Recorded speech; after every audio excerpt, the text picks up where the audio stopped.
Olá, meus irmãos, sejamos muito bem-vindos.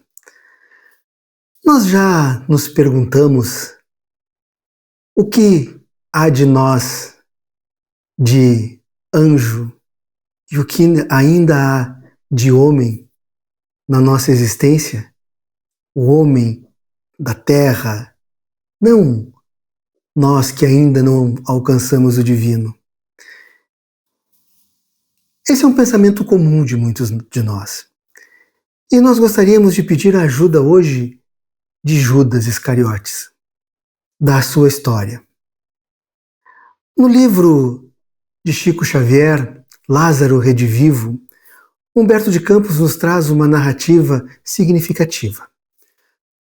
Judas se dirige a Caifás com a sua ideia de colocar o Cristo num ponto em que ele tivesse que lutar, que ele tivesse que se sobressair diante de si mesmo.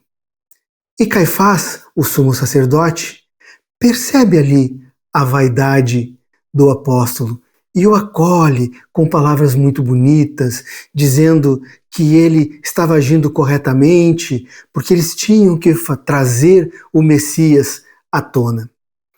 E ele é tão envolvente nas suas palavras que ele diz que Jesus seria preso até por sua própria proteção e que os apóstolos assumiriam uma posição de destaque diante do povo e que o próprio Judas seria uma espécie de líder e que depois que a poeira baixasse, né, e que Judas e já os outros tivessem recebido as honras e as homenagens que lhes eram devidas, ele entregaria essa direção do trabalho ao próprio Cristo.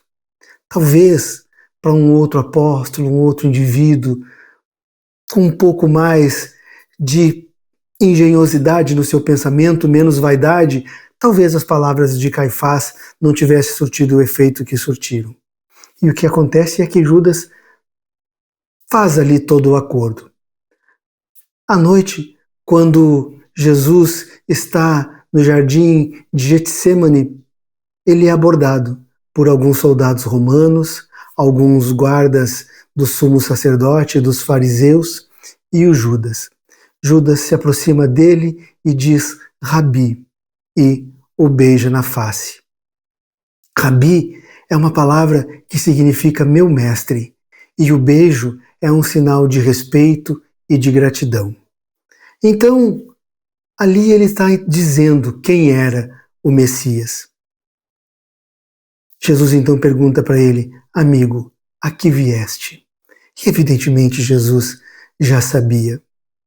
E Jesus diz também, entregas o Filho do Homem através de um ósculo, através de um beijo.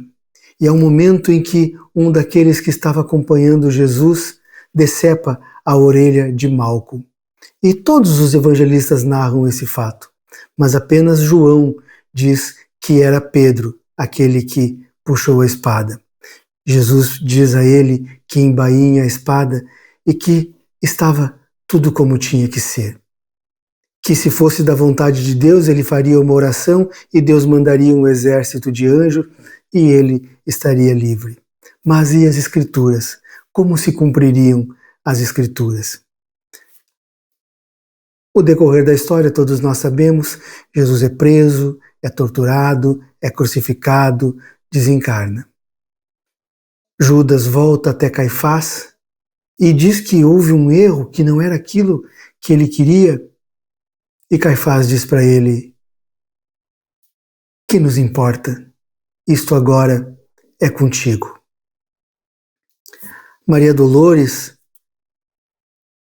fala que Jesus, durante a sua desencarnação e a sua ressurreição, desce às regiões inferiores para ficar com Judas no seu sofrimento. E essa narrativa é tão significativa porque na oração, o credo da Igreja Católica, talvez muitos de nós conheçamos, diz assim que Jesus foi crucificado, morto, sepultado, desceu à mansão dos mortos e ressuscitou ao terceiro dia. As histórias se repetem, As histórias, elas estão aqui na nossa frente. Jesus já desencarnado, Judas, após tudo isso, comete o seu suicídio, é quando Jesus o acolhe. Meus irmãos,